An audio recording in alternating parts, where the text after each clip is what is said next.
Jenny's fingers trembled as she reached for the fallen photograph behind Ji-un Park's mahogany desk.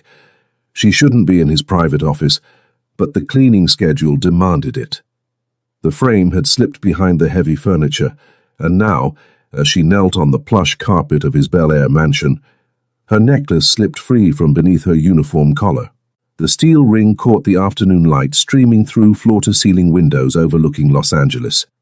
"What are you doing?" Her heart stopped. Ji-un's voice, that low, dangerous timbre that made everyone in the house walk on eggshells, came from the doorway. She scrambled to her feet, tucking the necklace back, but it was too late. His eyes weren't on her face. They were locked on the ring hanging from her neck, and his expression had shifted into something she'd never seen before. Terror, recognition, grief. "Where did you get that?" His voice cracked like breaking ice. "Seoul, South Korea, 22 years ago. The rain fell in sheets over the Daehangno district, turning the narrow alley behind the orphanage into a river of cold misery." 6-year-old Jenny pressed herself against the brick wall, her thin donated dress already soaked through. She'd been at Sunshine Children's Home for 2 months. 2 months since the social worker explained that the family in California couldn't take her after all. She didn't belong here. She didn't speak Korean.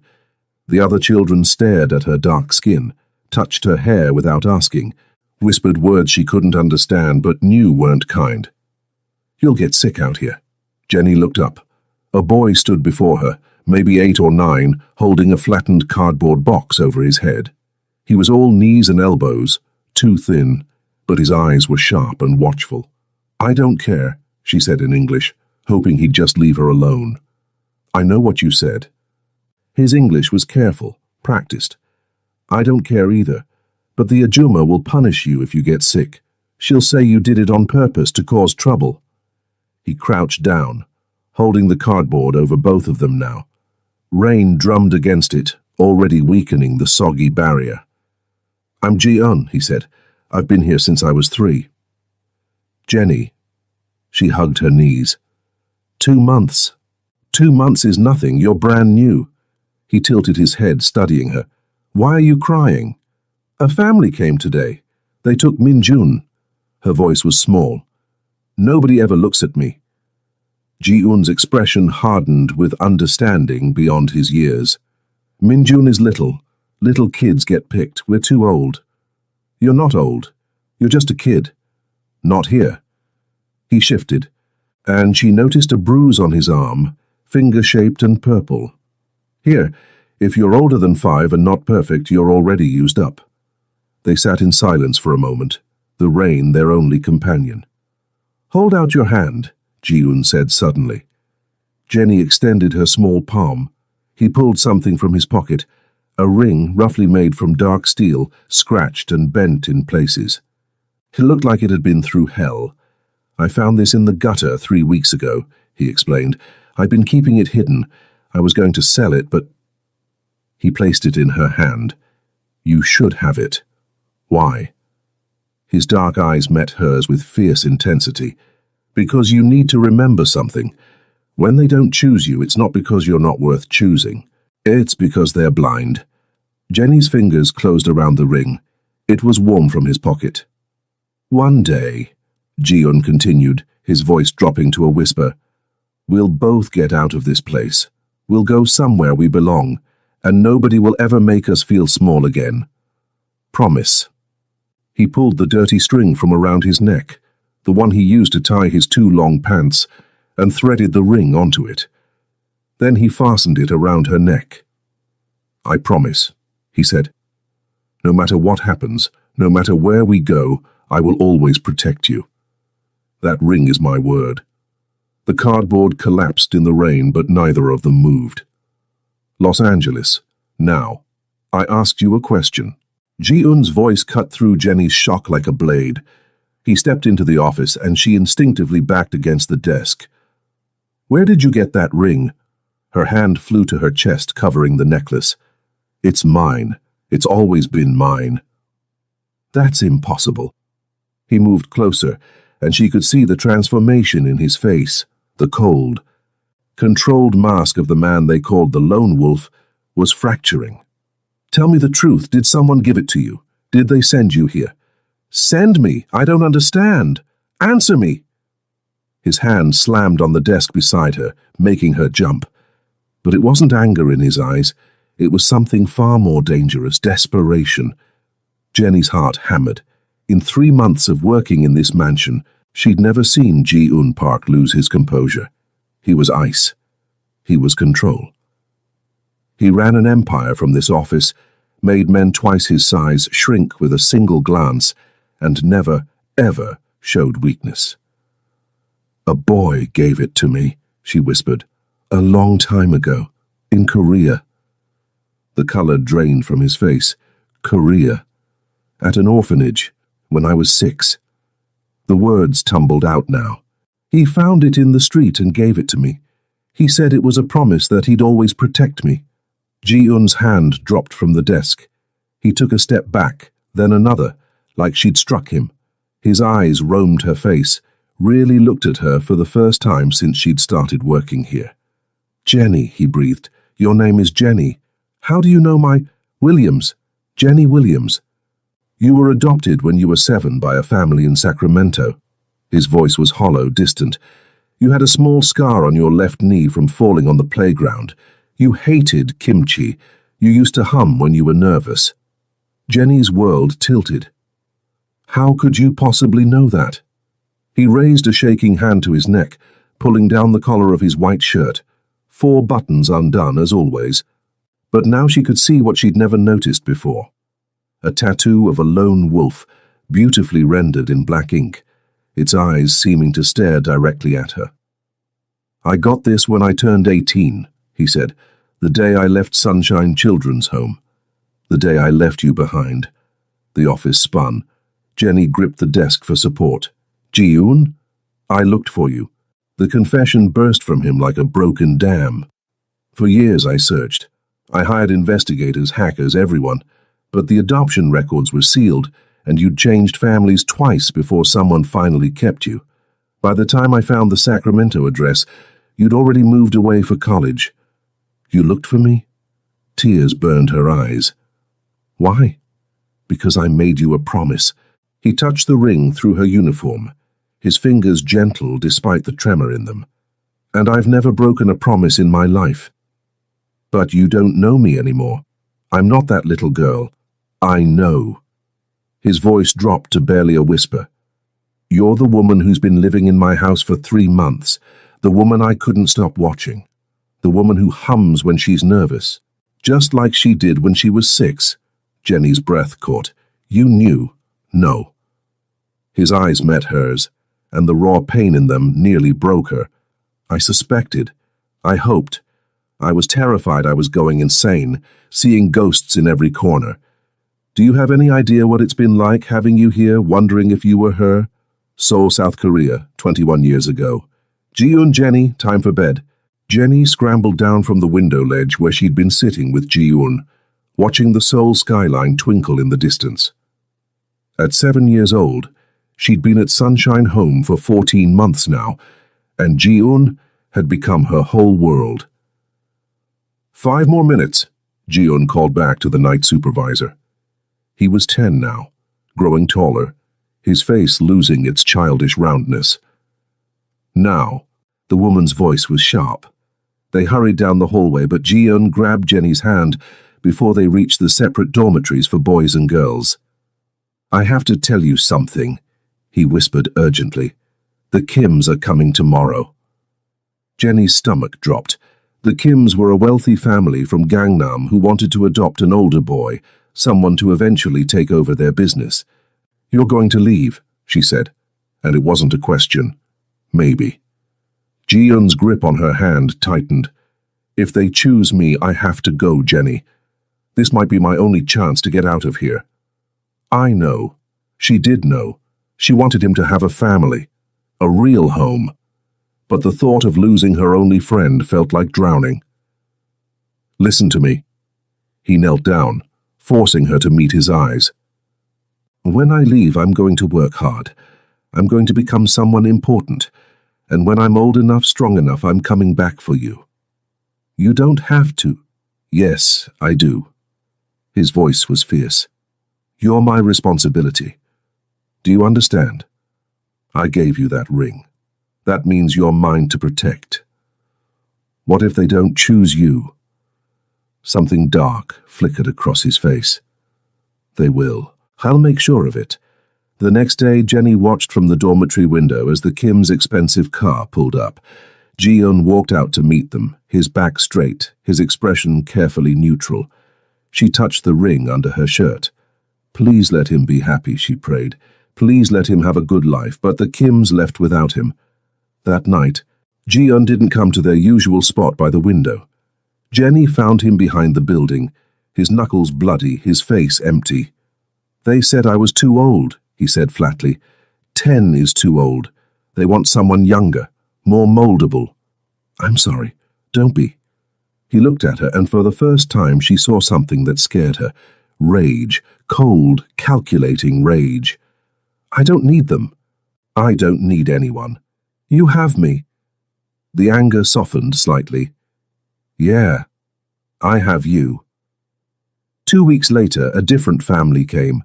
The Williamses, an American couple who'd been trying to adopt for years. They wanted a young girl, preferably one who spoke some English. They chose Jenny.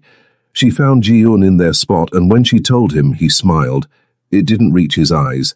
See? I told you. You're getting out. Come with me, she begged, even though she knew it was impossible. Tell them you're my brother. Tell them... I can't.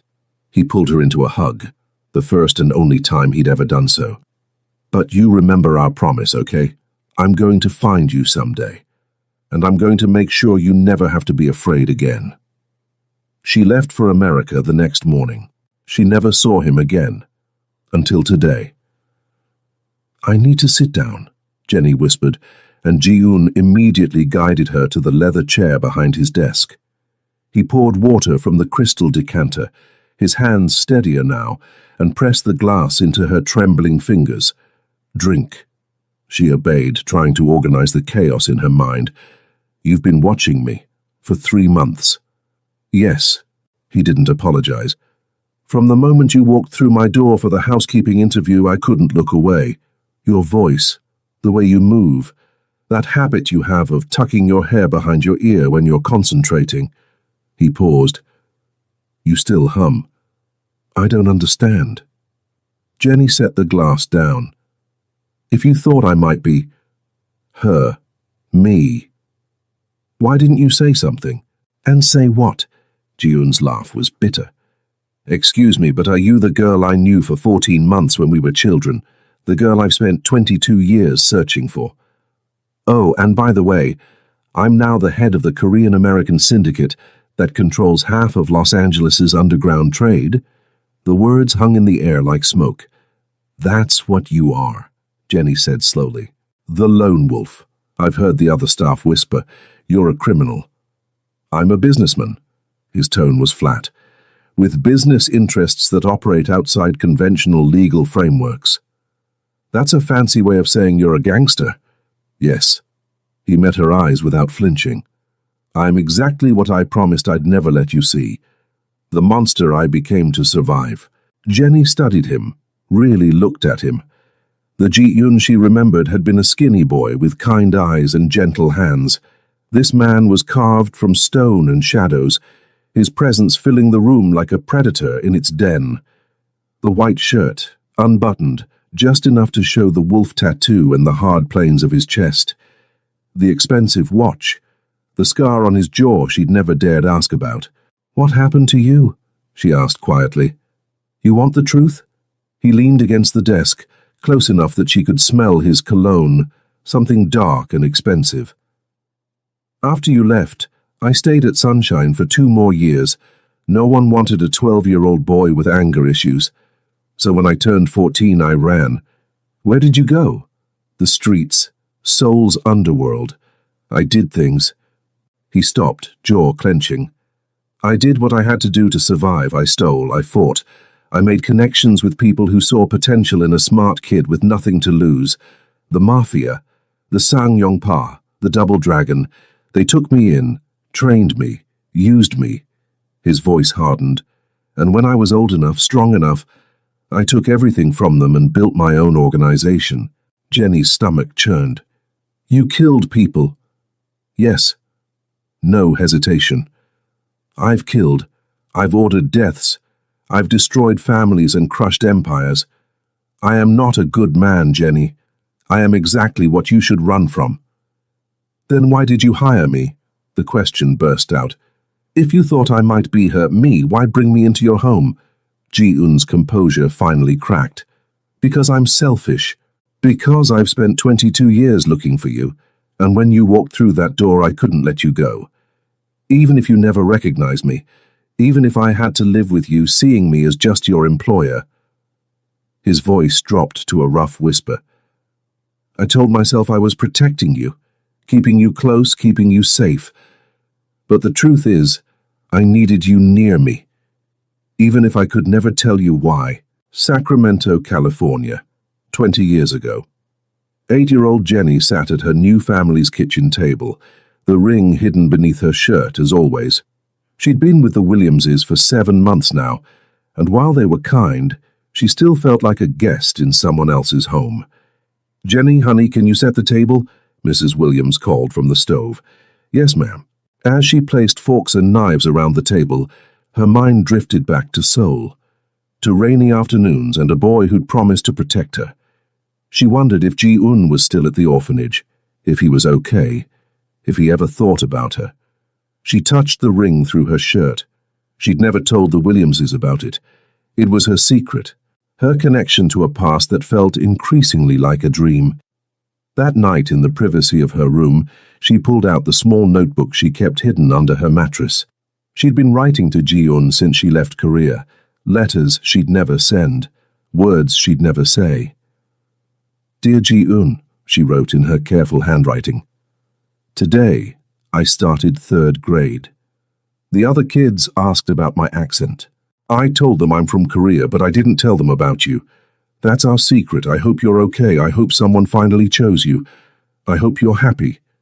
I still have the ring. I'll never take it off. Love, Jenny. She closed the notebook and pressed it to her chest. Somewhere across the Pacific Ocean, in a cold warehouse in Seoul's Itaewon district, 10-year-old Ji-eun pressed a stolen phone to his ear, listening to the number he'd memorized being disconnected for the 100th time. The Sunshine Children's Home had been shut down for financial irregularities, the children scattered to different facilities. Jenny's file had been transferred, sealed, and lost in bureaucratic red tape. He'd lost her. Kid, you coming or what? A rough voice called from the warehouse entrance. Min-soo, one of the Sang Yong-pa's enforcers, was waiting. Ji-eun pocketed the phone and stood. He'd made a decision 3 months ago when he'd run from his latest foster placement. If he couldn't find Jenny through official channels, he'd build enough power to search through unofficial ones. He'd become untouchable, unstoppable, and he'd find her, even if it took his whole life. Stop! Jenny stood abruptly, putting the desk between them.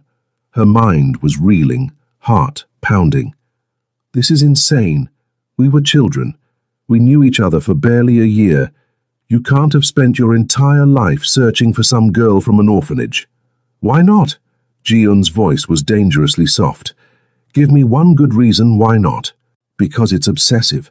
Because you were the only person who ever saw me as human. The confession exploded from him. You looked at me like I mattered, like I was worth something. Do you have any idea what that meant to a 9-year-old boy who'd been abandoned by his parents, rejected by every family who came through those doors? Jenny's breath caught. I was nothing. Ji-eun continued, his voice raw. I was invisible. And then you showed up, this tiny girl who didn't even speak the language, who had every reason to hate the world, and you smiled at me. You trusted me. You made me want to be someone worth protecting. We were children, she repeated weakly. I know. He moved around the desk, slowly, like approaching a frightened animal. I know it's crazy. I know I should have moved on, lived my life, forgotten about a promise made in the rain 22 years ago. He stopped in front of her. But I couldn't. Every woman I met, I compared to my memory of you. Every decision I made, I thought, what would she think of me now? Ji-un. I built this empire on blood and violence, but I told myself it was so I could protect you when I found you. I became a monster, but I convinced myself it was necessary, that when I finally tracked you down, I'd have the power to keep you safe from everything. His laugh was broken, and then you walked into my house, and I realized the only thing you needed protection from was me. Tears streamed down Jenny's face. I don't know what you want me to say. Nothing. He raised his hand, hesitated, then gently touched the ring through her uniform. You don't have to say anything. You can leave. I'll pay you for 6 months. I'll give you enough money to start over anywhere you want. I'll make sure you're safe, comfortable, protected. And then what? I just forget this conversation happened? Yes. His hand dropped. Because that's what you should do. Forget the boy from the orphanage. Forget the promise. And definitely forget the man standing in front of you. Jenny looked up at him, at the hard lines of his face, the wolf tattoo on his neck, the expensive clothes that screamed power and danger. But underneath all of that, she saw something else. Something she recognized. The same loneliness that had driven a 6-year-old girl into the rain. What if I don't want to forget? She whispered. Ji-un froze. What? What if I don't want to leave? Jenny, you don't understand what you're saying. I'm not the boy who gave you that ring. I know who you are. She touched his chest, right over his heart. You're Ji-un Park, the lone wolf, a criminal, a killer, and the boy who gave me hope when I had nothing. His hand covered hers. I can't be that boy again. I'm not asking you to be. She met his eyes. I'm asking who you want to be now. Seoul, South Korea, 13 years ago. 18-year-old Ji-un stood in the bathroom of a dingy motel, washing blood from his knuckles. The man he'd beaten, a low-level enforcer who'd tried to cheat the Sang-yong-pa, was unconscious in the next room. This was his life now. Violence, fear, power. He looked at himself in the cracked mirror and barely recognized the reflection. When had he become this? When had the scared kid from Sunshine Home turned into someone who could break bones without flinching? He knew the answer. The day he'd lost Jenny. Every year that passed without finding her, he'd pushed himself harder, deeper into the darkness. He told himself it was all for her, that when he finally tracked her down, he'd need the resources, the connections, the power to give her everything she'd never had. But the truth, the part he didn't want to examine too closely, was that he was also punishing himself. He'd failed her, he'd promised to protect her, and then he'd let her disappear into a system he couldn't navigate. So he'd become someone who could navigate any system, who could find anyone, who could tear down walls and destroy obstacles. He'd become a monster. His phone buzzed. A text from Min-soo. Congratulations. You're officially one of us. Boss wants to see you. Ji-un stared at the message. This was it. The moment he'd been working toward. Full membership in the organization. Access to resources that could help him search internationally. He replied with one word. Coming. In the mirror, his reflection smiled. It was a smile without warmth. The boy who'd made that promise in the rain would be horrified by what he'd become. But Ji-un didn't care. He'd find Jenny, and when he did, he'd make sure she never had to suffer again, even if it meant she could never look at him the same way. Ji-un's office had become a confessional. For the next hour, he told her everything. The crimes he'd committed, the people he'd hurt, the empire he'd built on fear and blood. He didn't sugarcoat it, didn't make excuses. He gave her the truth she deserved. I killed the former head of the Sang-yong-pa when I was 23, he said, his voice hollow. He'd been planning to traffic teenage girls to Japan. I couldn't. I thought of you. What if you'd ended up in Korea instead of America? What if some monster had... He stopped, jaw clenched. So I killed him, took over his operation, Reformed it. Reformed? Jenny's voice was barely a whisper. No drugs near schools, no human trafficking, no exploiting the desperate. He met her eyes. I'm still a criminal. I still hurt people. But I draw lines. Lines that Monster never would have. Because of me. Because of the promise I made to a 6-year-old girl. He touched the ring again, as if grounding himself. Every decision I made, I asked myself, would this protect her? Would this make her world safer? Even when I didn't know where you were. Jenny's mind was reeling. The housekeeping job, you created it, didn't you? There was never an opening. I own the staffing agency that supplied my previous housekeeper. When you applied there 6 months ago, your name flagged in my system. He had the grace to look ashamed. I had them offer you the position here. I wanted to see if it was really you. That's insane. I know. You manipulated my life. I know. You brought me into your home under false pretenses. I know. He stepped back, giving her space. I am everything you should hate, everything you should fear. I'm giving you one chance, Jenny. Leave. Tonight. I'll have my driver take you anywhere you want to go. I'll set up a bank account in your name with enough money to start over. You'll never have to see me again. And if I stay? His eyes flashed with something dangerous, hope mixed with fear. Then you need to understand what that means. I'm not going to change. I can't undo what I've built. My world is violent, ruthless, and dark. I know. There are people who want me dead, who would hurt you to get to me. I know. I will never be safe. Never be normal. Never be the kind of man you could bring home to your family. Jenny stood, closing the distance between them. Her hand went to his face, fingers tracing the scar on his jaw. Ji-eun, she said softly. I'm not that 6-year-old girl anymore. I'm not naive about what you are. Then why? Because you're also the boy who gave me hope when I had nothing, who made me feel seen when I was invisible, who spent 22 years keeping a promise to someone he thought he'd never find. Her thumb brushed his lower lip. You became a monster to protect a memory. What would you become to protect the real thing? His breath caught. Anything. Everything. Then prove it. She pulled him down until their foreheads touched. Show me that the boy I remember is still in there somewhere. Jenny, protect me, Ji-eun, like you promised. But this time, protect me from the loneliness, from the fear that I'll never belong anywhere, from the feeling that I'm not worth choosing. His arms wrapped around her, pulling her against his chest. She could feel his heart hammering, matching her own. You were always worth choosing, he whispered against her hair. Always. 3 months later, Jenny stood on the balcony of Ji-eun's Bel Air mansion, overlooking the glittering sprawl of Los Angeles. The city looked like a carpet of stars, beautiful and dangerous in equal measure. Behind her, through the floor-to-ceiling windows, she could see Ji-eun in his office, speaking in rapid Korean to someone on the phone. His posture was tense, the wolf tattoo on his neck visible as he paced.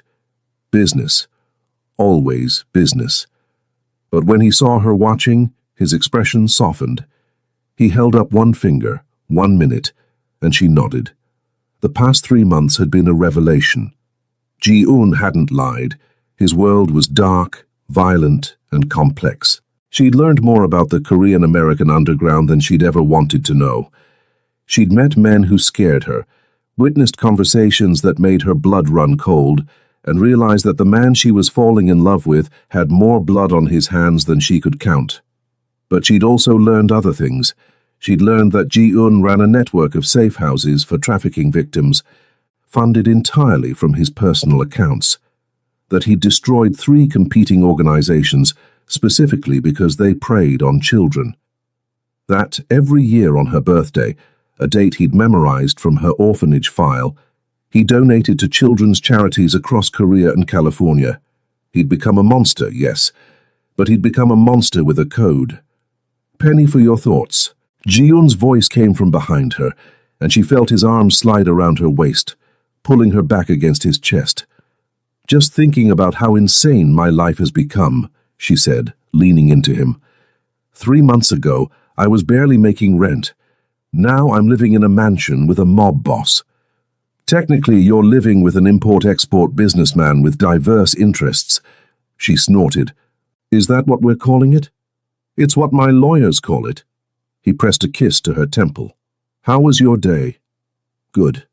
I finally enrolled in that nursing program at UCLA, thanks to my mysterious benefactor." She turned in his arms, raising an eyebrow. "You know, the one who paid my entire tuition and somehow got me accepted, despite the semester having already started." "I have no idea what you're talking about." "Ji-eun." "Fine." He had the grace to look slightly sheepish. "I may have made a substantial donation to their new medical wing, and mentioned that I knew a highly qualified candidate who'd had to leave her previous program due to financial hardship. You can't just buy my way into school. Watch me." He was completely unapologetic. "You gave up your dream because you couldn't afford it. Now you can afford it. Problem solved." Jenny shook her head, but she was smiling. This was Ji-eun, direct, efficient, and absolutely unwilling to let obstacles stand in the way of what he wanted. And what he wanted, apparently, was for her to have everything she'd ever dreamed of. "There's something I need to tell you," he said, his expression turning serious. Her stomach clenched. "What's wrong?" "Nothing's wrong, but—" He took a breath.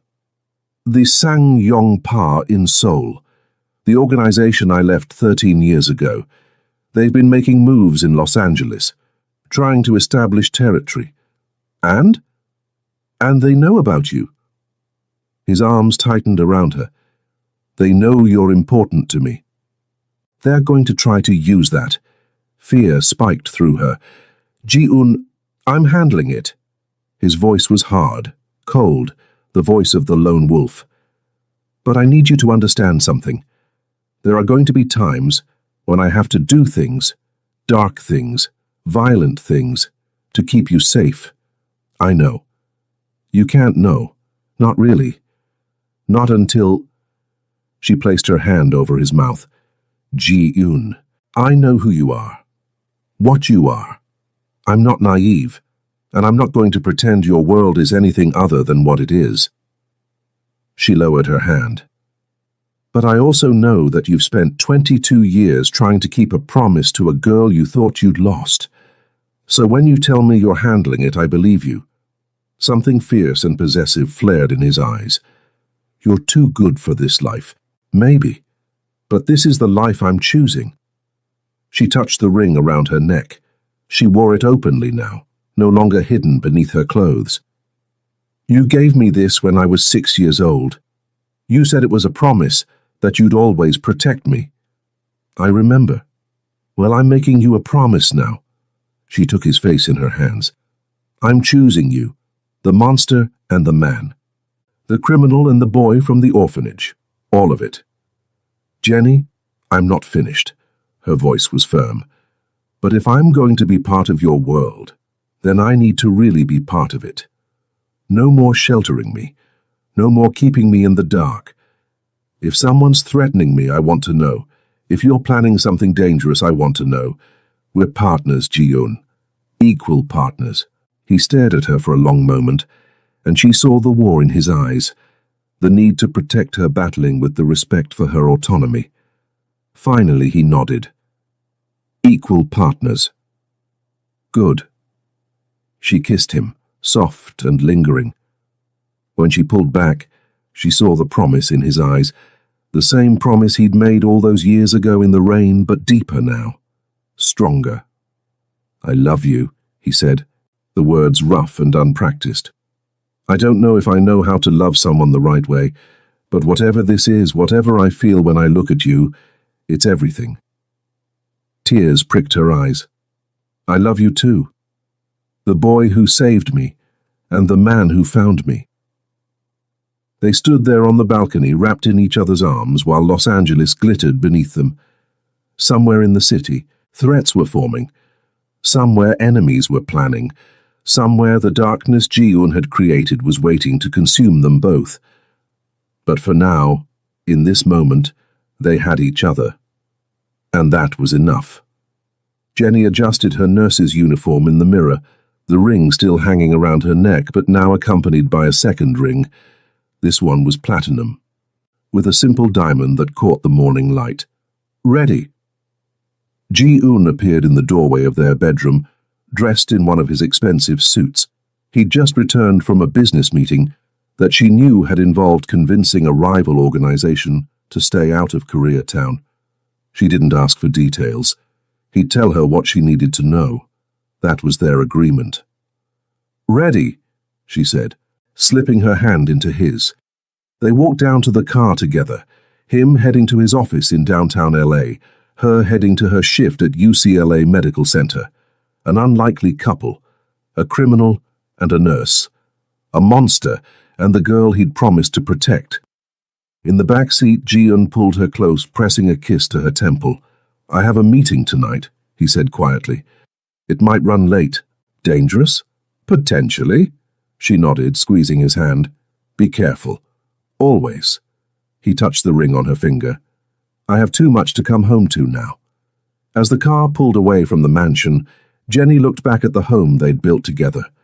A home filled with secrets and shadows, but also with love and promises kept. 22 years ago, a 9-year-old boy had given a 6-year-old girl a ring in the rain. Today they were building a life together. Some promises, she thought, were worth waiting for, even if they came wrapped in darkness.